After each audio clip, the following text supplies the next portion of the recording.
Nós temos aqui, então, o nome. Nós temos o nome do Messias. Nós temos o nome que nós sempre procuramos e devemos pronunciar corretamente. Então, nós temos aqui, então, a união entre o verbo ser e o verbo salvar. E qual é o nome? O nome é este. O nome é Yahushua. Agora, então, sabemos o nome e nós devemos pronunciar corretamente. Devemos, então, largar de mão qualquer nome que não seja o nome verdadeiro do Messias. Qualquer outro nome de origem diferente da língua hebraica, então, é um nome falso. Qualquer nome que possa vir, seja de origem, vamos dizer, latina, grega, qualquer outro nome que se refira ao Messias, que não seja de origem judaica, hebraica, então é um nome falso. É um nome que não deve ser pronunciado.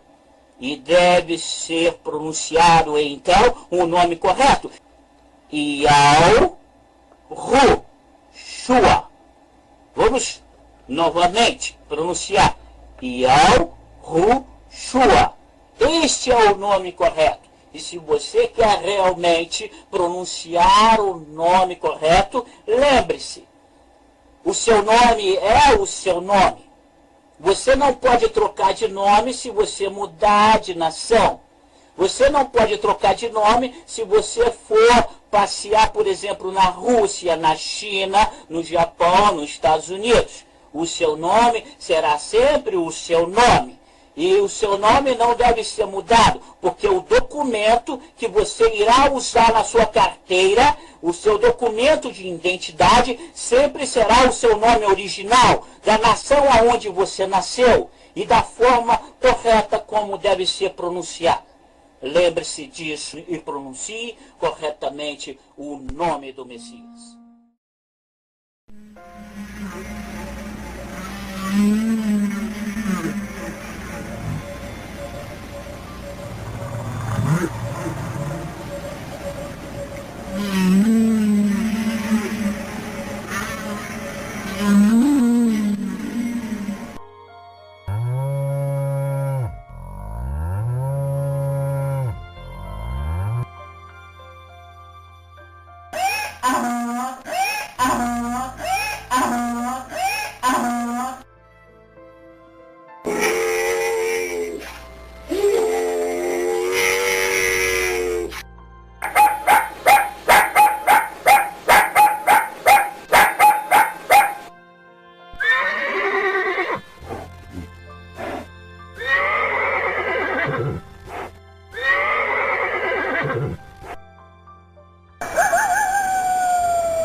Iau, Ulrim nosso, quão poderoso é o teu nome em toda a terra. Ele divulga tua majestade sobre o céu, pela boca das crianças e bebês.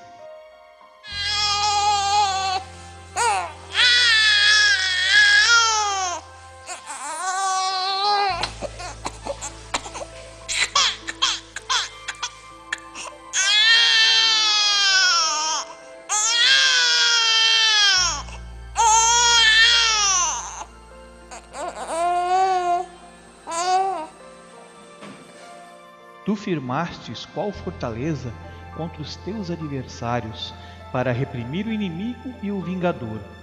Quando vejo o céu, obra dos teus dedos, a lua e as estrelas que fixaste, que é o homem para deles te lembrares, e um filho de Adão para vires visitá-lo? Eu fizeste pouco menos do que um ser supremo, coroando-o de majestade e beleza, para que domine as obras de tuas mãos, sobre os seus pés tudo colocaste. Ovelhas e bois, todos, e as feras do campo também, a ave do céu e os peixes do mar, quando percorre ele as sendas dos mares. Iau, Ulrim nosso, quão poderoso é o teu nome em toda a terra.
É uma tristeza até a gente ver que os animais reconhecem o nome do seu criador, mas o homem não, né? O homem ele luta contra, é impressionante, sabe? Cumprindo tudo que já foi escrito, tudo que foi avisado a respeito disso, é a coisa mais impressionante que tem. Mas aí está, né? Antes de continuar, eu vou colocar um vídeo aqui que já é antigo, do professor Alexander Scheer, explicando a questão das vogais básicas da fala humana, né? Ele dá uma explicação muito boa aqui, e eu preciso colocar esse vídeo para poder continuar com a explicação do cartaz ali das 7 festas, né? Para que haja uma boa base para continuar. Então eu sou obrigado a colocar, e como o vídeo já está pronto e é muito bem explicado, não tem sentido eu falar, né, por mim, até porque não sou professor. Eu até estudei um pouco de hebraico, mas quando eu vi que o hebraico, esse hebraico que a gente aprende nos cursos, aí ele usa o alfabeto assírio, e a língua está muito misturada com o próprio aramaico e Yiddish e muita coisa que você não consegue ter uma base. Aí eu desisti de fazer, eu vi que era perda de tempo, né? Então eu desisti de fazer e tentei buscar esses termos mais originais aí, no máximo que a gente pode, que é muito difícil conseguir. A gente está acostumado a ouvir dizer que o hebraico escreve-se só com consoantes, né? Mas ele já chegou a comentar em um vídeo dele que eu não consegui encontrar mais, a respeito do hebraico limpo, como ele mesmo chamou, o professor Alexandre Benjamin, né? Alexander Scheer. Hebraico limpo, ou seja, a escrita completa, quer dizer, com as vogais e as consoantes juntas, né? Que isso já foi uma coisa, parece que surgiu meio para criar até confusão, né? Você escrever uma língua apenas com consoantes e sem vogais, quer dizer, você não consegue definir qual é o som consonantal numa palavra se você não conhecer o idioma, se você vê algo escrito. Ainda mais a gente sabendo que o próprio som do nome do Eterno é formado por 3 vogais, né? E a escrita não permite que as vogais sejam escritas. Isso já é uma coisa bastante estranha. Parece que já há um interesse mesmo em ocultar, né? Então é bem estranho mesmo, né? E a respeito disso, que é o tal do hebraico limpo, né? Vamos dizer assim, o hebraico limpo. Se tiver oportunidade, eu comento aí no meio do vídeo. Ok? Vamos lá então. Vejamos. Aqui neste gráfico, nós vamos estudar. Deixa eu centralizar aqui para todos poderem ler e ver de maneira plena. No momento, estou centralizando. Aqui está. Então, nós temos o Re. Veja aqui. Nós temos esse triângulo. E aqui nós temos o Re. Veja que nesta ponta nós temos o Iod. E nesta outra ponta nós temos o Vav. Então, esta fusão de sons primários produzem as vogais. Veja bem, quando nós já sabemos, quando nós temos o Iod, o Re e o Vav, então nós temos as 3 consoantes vocálicas. São 3 sons fundamentais. Veja bem, se nós pegarmos, então, o Re e adicionarmos com Yud, nós teremos, então, A mais I. Então, se você fundir essas 2 vogais, nós temos a vogal E. Se nós pegarmos o Re e mais o Vav e colocarmos A mais U, então nós temos a vogal O. Sons primitivos que produz as vogais. Vejamos. Então, de A mais I, nós temos a vogal E. De A mais U, nós temos a vogal O. Agora, observe uma coisa. Observe que nós temos, então, nessas 3 consoantes vocálicas, nós temos, então, aqui o início do som, o início de como se começa a pronunciar algum som, como se começou a pronunciar os sons em todas as línguas. Vejamos, então, uma nova explicação. Vejamos aqui uma outra explicação. Vamos, então, centralizar aqui a página para todos compreenderem de maneira plena. Veja que os sons fundamentais, na realidade, eles são a base do tetagrama. Veja que aqui está o tetagrama. Veja o Yud, o Re, o Vav e o Re. Então, nós temos esse Re final. Nós temos que nos lembrar que o Aleph e o Re, no fim da palavra, no fim das palavras, eles são mudos. O Re é mudo no fim de uma palavra. Então, nós temos basicamente aqui essas 3 vogais. Nós temos o Yud, nós temos o Re e nós temos o Vav. Ou seja, nós temos o I, nós temos o A e nós temos o U. Então, esta é a base do tetagrama. Nós temos a vogal I, a vogal A e a vogal U. Então, veja que este Re é um Re final. Lembre-se, no fim de uma palavra, o Aleph e o Aleph e o Re, eles são mudos. Lembre-se, sinais massoréticos não são letras hebraicas. Não devemos colocar sinais massoréticos em letras hebraicas. Sinais massoréticos são apenas acessórios, não são letras hebraicas. Então, nós temos, na realidade, aqui o tetagrama sem nenhum sinal massorético. É desta forma que devemos escrever o tetagrama, sem nenhum sinal massorético. Lembre-se, sinais maçoréticos não são letras hebraicas. São apenas acessórios para aquele judeu que está fora de Israel e quer aprender a ler e a escrever hebraico. Então nós temos a base.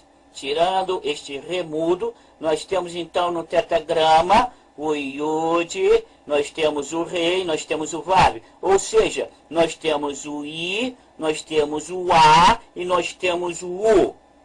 Yau. Vamos passar então para uma outra explicação, mas antes, lembre-se, esses são os sons primitivos, os sons primários. Agora, passamos então para uma outra explicação. Vejamos aqui, se nós formos fazer uma transliteração, então nós temos aqui, nós temos o Yud, que ele realmente é o I, veja, nós temos o Re, que ele como consoante seria o H, ou seja, seria o R. E nós temos então aqui o Vav, veja, que passando para consoantes ele seria um V. Isso, veja bem, é porque essas três letras são consoantes vocálicas. Agora, como vogal, o Yud, como vogal, o Yud, este Yud, ele é um I. Como vogal, este Re, ele é um A. E como vogal, veja que este Vav, ele é um U. Agora, passamos então para uma outra explicação. Vejamos. Aqui nós temos então as três letras. Nós temos aqui o Yud. Veja que aqui está o Yud. Olha, os sons vocálicos I, A, U. Eles representam sons primários das línguas, dos países, das nações. Então, veja, esse é o primeiro som que alguém, um ser humano, pronunciou em sua existência. Veja bem, em sua vida na Terra, este é o primeiro som pronunciado por um ser humano. O I, o Yod, o Re, nós temos o Re, o A, nós temos então o Vav, o U. Então veja que nós temos as consoantes vocálicas, os sons vocálicos I, A, U representam sons primários das línguas das nações. Então nós temos a primeira palavra, o primeiro som dito por um ser humano. I, ao. Repetindo. I, ao. Agora passamos então para uma outra explicação. Nós temos aqui o Yod novamente, nós temos o Re e nós temos o Vav. Agora vejamos, sons primários das línguas. Veja bem, sons primários das línguas. I, A, U. Os outros sons representam, na realidade, representam uma combinação dos sons primários. Os outros sons das vogais representam, então, uma combinação desses sons. Então, vejamos, ou seja, representam o tetragrama. Representa aqui, então, o I, o A e o U. Agora, o E e o O são uma combinação entre esses sons primitivos. Se você pegar o Re e combinar com o Yud, então você terá a vogal E. Se você pegar o Re e combinar com o Vav, que é o U, então você terá a vogal O. Então vejamos agora. Observe que nós temos novamente o I, o A e o U. Os primeiros sons. O primeiro dizer dos seres humanos. Iau. Esta é a primeira palavra. A primeira palavra dita por um ser humano. O tetagrama. O tetagrama que representa, então, o ser. O ser. Então, o ser é a primeira palavra que foi pronunciada por um ser humano. E o sinal maçorético deve ser usado, entendeu? Para provar qualquer coisa, para provar nome, para provar qualquer coisa dentro da língua hebraica. Mas sim, deve ser usado só para o aprendizado do hebraico, não para provar documentos sobre nome ou qualquer outra identidade, seja do Messias ou de qualquer outro nome. Deve ser, sim, usado só como acessório. Então vejamos aqui. Vamos então pegar o verbo ser, veja bem, iau. Nós temos aqui I, A, U. Lembre-se, consoantes vocálicas. As consoantes originais, veja bem, as primárias. O primeiro som dito por um ser humano, iau. Depois nós temos então esta consoante que na realidade, no fim de uma palavra, é uma consoante muda, mas aqui nós temos então esta consoante como consoante de ligação, ligando então ligando o verbo ser ao verbo salvar. Pausando um pouco o vídeo, eu queria comentar a respeito do que ele citou há um pouco tempo atrás aí, a respeito dos sinais maçoréticos, né, que não deve ser usado para provar nada. O que ele quis dizer é o seguinte, é porque no hebraico, na escrita hebraica hoje que você usa, por exemplo, se você for lá para Israel, só é escrito, eles escrevem apenas com consoantes, né? As letras que estiverem lá, elas vão estar emitindo apenas sons de consoantes. As vogais não aparecem na escrita de forma comum. Então, os maçoréticos eles ajudam a substituir, né, a mostrar esse som, entendeu? Apareceu esse som nas palavras. Então, ele já disse que são só apenas acessórios, né? E exatamente por isso que eu estava comentando a respeito do hebraico limpo. O hebraico limpo, que provavelmente é a forma correta de você escrever hebraico, então ali vai aparecer todos os sons na palavra. Quer dizer, se você tiver um som de consoante, você vai usar a letra respectiva, e se você tiver um som de vogal, você vai usar a letra respectiva para o caso. É o que ele fez ali com o nome Yahushua. Ele usou todas as letras que aparecem no som do nome, né? E o interessante é o seguinte, a gente pode dizer, o som do nome do Eterno é um som de 3 letras. Então como é que o tetagrama tem 4? É interessante mesmo, é verdade. Por que tem 4 letras, né? Mas gramaticalmente é difícil a gente dizer, de dar uma base, né? Sendo que o som não aparece. O que eles dizem é que a última vogal é muda. Tudo bem. Mas se você analisar a questão do DNA, o DNA também são 4 elementos. 4 elementos que casam com o tetagrama, com o nome, né? Então esse quarto elemento é como se ele estivesse à espera para complementar algo, né? Estivesse ali para complementar algo. E é o que a gente vê exatamente ali, porque o verbo salvar também tem uma letra, uma primeira letra, que no caso o Yud, que ao se juntar com o Re, cria uma consoante e o Yud automaticamente muda para Vav, né? Aí surgindo o som Ru, aquele elemento que não tinha som, que era mudo no final do nome, ganha um som a partir da união com a salvação. E ali o Ru é o som central que aparece nas 7 festas ali, né? No nome também do Pentecostes. Então é muito interessante isso, sabe? É muito interessante como as coisas casam, né? E aquilo que não tinha som ganha som a partir do momento que há um casamento, né? Com a salvação. Quando se cumpre, digamos assim, as 3 festas, né? Aí o casamento surge. E aparece o som e aparece esse elemento chamado Ruha, que é o vento, né? Que é o entendimento, que é o espírito, como a gente conheceu dentro da religião.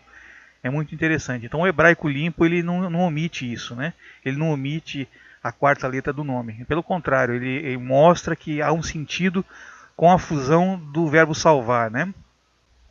É como se Yeshua, no caso, representasse a mulher, ou no caso o povo, né, o nós, e ao o eterno. E o Ru é o casamento, né, como se fosse o casamento do eterno com o povo, né, na união central. E realmente foi isso que aconteceu na Festa das Semanas em Pentecostes, né? A união do DNA do eterno com o DNA da mulher, né? É como se fosse mais ou menos isso. Mais ou menos como um espermatozoide se juntando com o óvulo, né, da mulher, entende? Outro exemplo bom disso é a terra. Por exemplo, a semente cai na terra, né?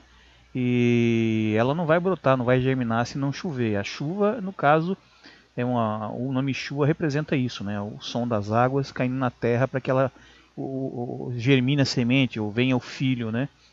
Então também é um exemplo que se encaixa aí.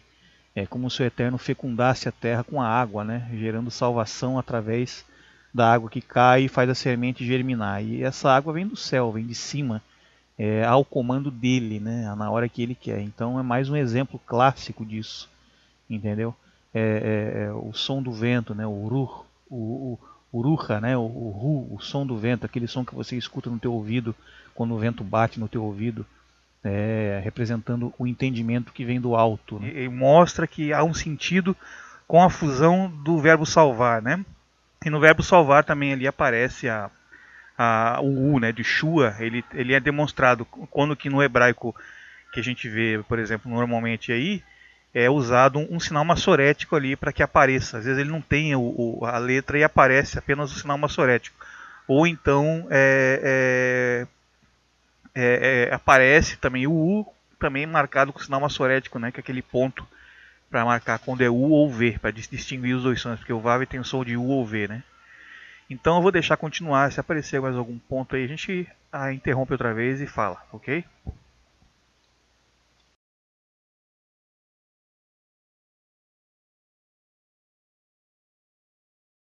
E como primeira letra, então, do radical do verbo salvar, nós teríamos que ter aqui o Yud, mas não temos. Por quê?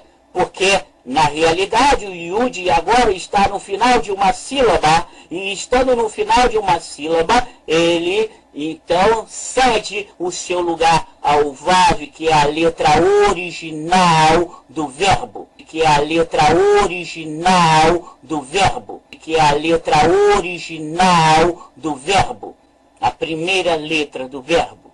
E logo em seguida, então, nós temos o Shin, depois nós temos o Vav, o, tá vendo? Uma consoante vocálica, U, e nós temos finalizando, então, o A.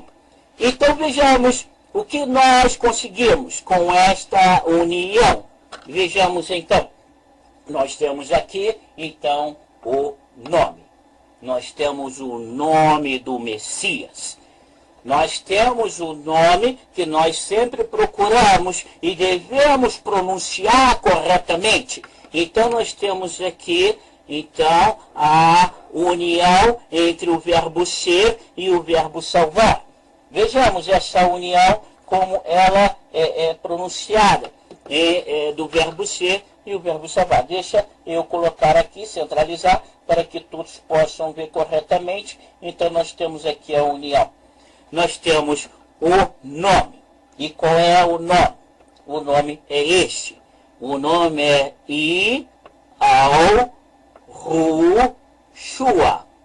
Veja, eu vou repetir. Yahushua. Vou repetir mais uma vez. Yahushua. Agora, então, sabemos o nome e nós devemos pronunciar corretamente. Devemos, então, largar de mão qualquer nome que não seja o nome verdadeiro do Messias. Qualquer outro nome de origem diferente da língua hebraica, então é um nome falso. Qualquer nome que possa vir, seja de origem, vamos dizer, latina, grega, qualquer outro nome que se refira ao Messias, que não seja de origem judaica, hebraica, então é um nome falso. É um nome que não deve ser pronunciado. E deve ser pronunciado, então, o nome correto. E qual é o nome correto? Nós acabamos de ver. Nós temos aqui o Yod. Nós temos, então, o Re. Depois nós temos o Vav. Logo em seguida nós temos o Re. E depois nós temos o Vav. Nós temos o Shem. Nós temos o Vav. E finalizando nós temos o Al. Então vamos pronunciar o nome. Yal. Ru, Shua. Vamos novamente pronunciar. Yal, Ru, Shua. Este é o nome correto. E se você quer realmente pronunciar o nome correto, lembre-se, o seu nome é o seu nome.